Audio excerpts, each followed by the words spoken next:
ఏమిటి విజయ? ఎవరో మీ మీద కత్తి విసిరి పారిపోయారు. అదుగో. ఇదేదో కుట్ర. మనం కూడా త్వరగా వెళదాం.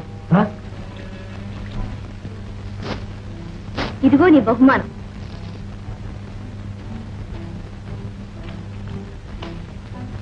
బౌద్ధాయన, మరి ఇంకో పని చేయాలి. ఈ కరవాలాన్ని ఎట్లాగైనా పద్మావతికి చూపించాలి. చూపిస్తే తక్షణం గుండె పగిలి చచ్చిపోతుంది. అప్పుడు ఈ వసంత్ సేనే మహారాణి. మరి నేను? నువ్వు మా మహామంత్రి. మహామంత్రి? కొడుకుని కోడల్ని ఎప్పుడు చూద్దామని ఉంది, కానీ వాళ్ళు వచ్చే జాడే తెలియడం లేదు. మరేం భయం లేదమ్మా, వారు తొందరలోనే వస్తారు. మహారాణి ఎవరో సన్యాసి మిమ్మల్ని చూడడానికి వచ్చారు. నమస్కారం మహాత్మా. శివోహం. ఈశ్వరేచ్ఛ.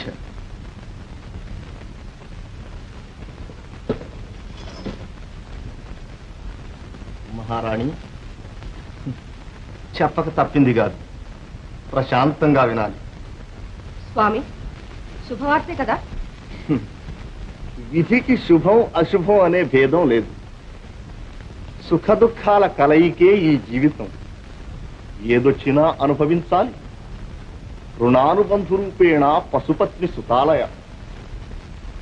పాపం, యుద్ధానికి వెళ్ళిన కొడుకు విజయంతో ఇంటికొస్తే ఎంత పొంగిపోయేదానవు. స్వామి, ఇంతకు నా కొడుకు మనోహరుడు క్షేమంగా ఉన్నాడా? శివో, ఏదొచ్చినా అనుభవించాలి. ఎక్కడి కొడుకు ఎక్కడి తల్లి. అతే మాత కస్తే పుత్ర.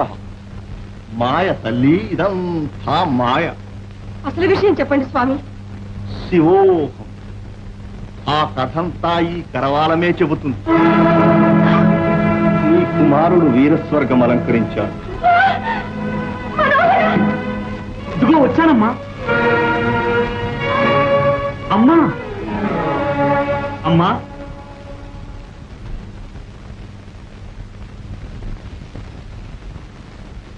మనోహరా, ఏమిటమ్మా అలా చూస్తున్నావు?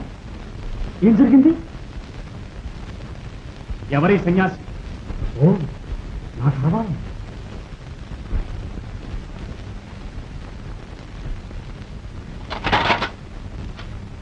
ఇక్కడికి ఎలా వచ్చింది?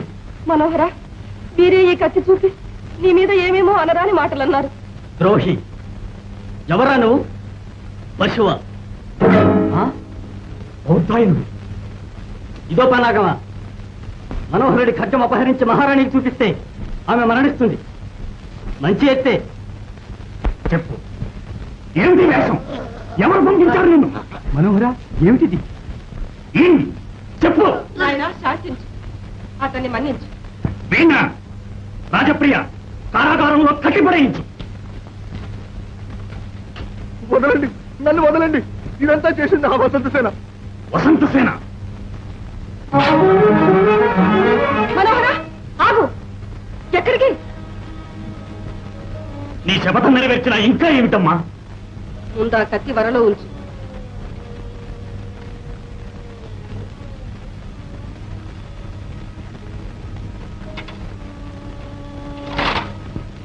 ప్రమాణం చేసి మహారాజు మీద కాని వసంతసేన మీద కాని దౌర్జన్యంగా ఎప్పుడూ ప్రవర్తించరండి.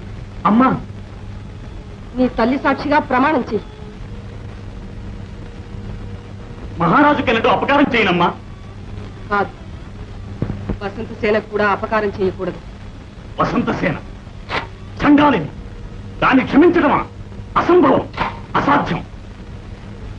సరే, నీ ఇష్టం వచ్చినట్టు చెయ్యి.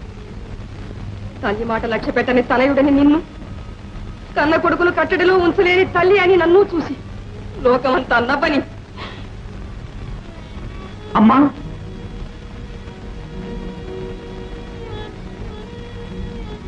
అమ్మా, అలా ఎన్నటికీ జరగదు. ఇది ప్రమాణం చేస్తున్నాను. నాయనా,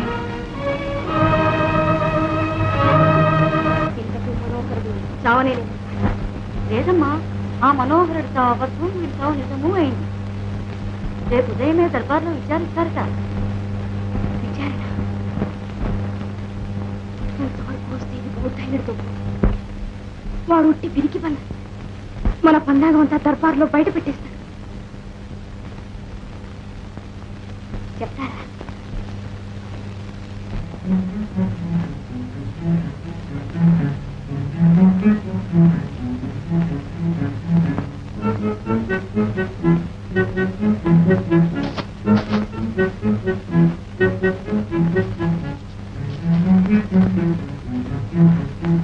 వసంతసేనమ్మ గారు మీకు మంచి పలహారం పంపించారు.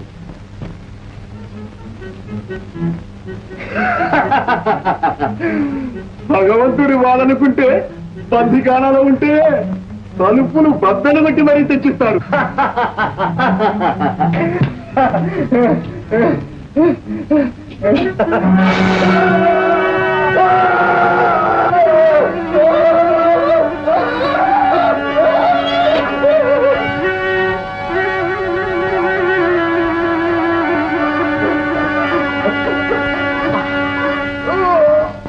తెల్ల తెల్ల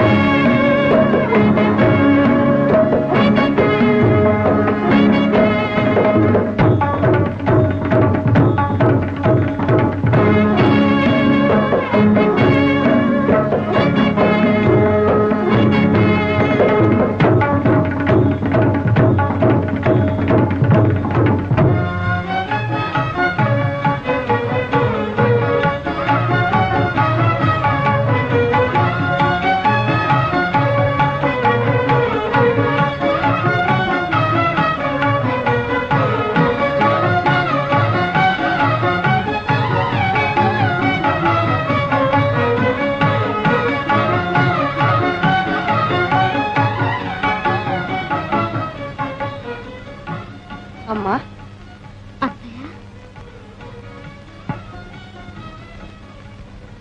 ఇవాళే కదా మనోహరుడి విజయోత్సవం. అవును. ఏ మీరు ఆ మహోత్సవం చూసి అక్కడ ఆనందిస్తూ ఉంటే ఏడుస్తూ నేను బందికానాలో పడుండాల్సిందేగా. అదేమిటి? మనోహరుడి విజయోత్సవం నీకు ఆనందమే కదూ? అయితే మీతో పాటు దర్బారుకి నేను రావచ్చున్నమాటే. చెప్పరే, ఎందుకులండి మీకంత భయం అయితే? తీరా మీరు తీసుకెళ్ళటం, అక్కడ 10 మంది కాదనడం. మా మాట కాదని వాడేవు. నిన్ను మా వెంటే తీసుకువెళ్తాం. తీసుకెళ్లి తీరా ఓ మూల కూర్చోమంటే? కాదు, మాతో సరిసమానమైన గౌరవ స్థానంలోనే.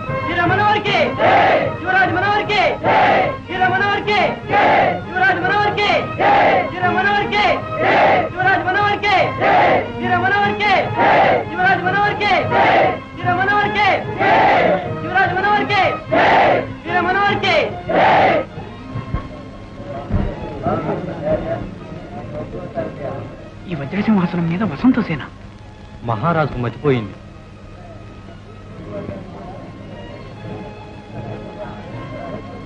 మహామంత్రి, ఏమిటి కళ్ళలో?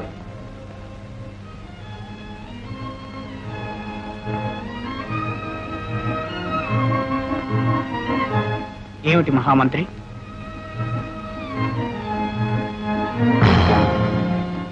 మహారాణి ఉండవలసిన స్థానంలో ఈ మాయలాడి. యువరాజు మనోహరుడు చూస్తే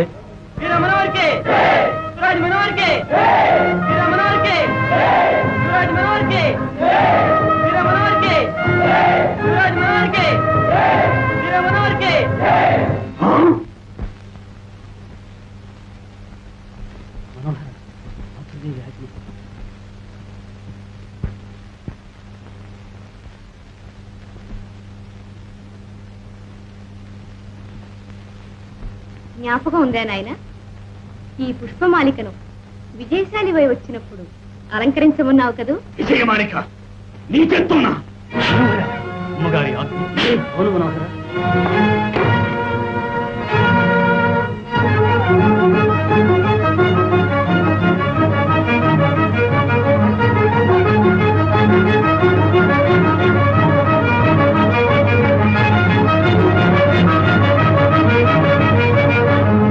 అమ్మా, అంత రక్తపాతంతో ఆ నవరత్న సింహాసనం తిరిగి సంపాదించింది దిక్కుమాలిన ఆ కుక్క అనుభవించడానిక? అమ్మా, ఇంత కఠినంగా నా చేతులు ఎందుకు కట్టిపడేశావు? ఆ నిండు దర్బారులో ఈ అవమానమంతా సహించి ఊరుకోవటమేనా నీ కుమారుని విజయానికి ఫలితం? శాంతించు నాయన. ఇదిగో విజయలక్ష్మి, నీ వీరకృత్యానికి ఇదే ఫలితం. ఇంతకన్నా ఏం కావాలి?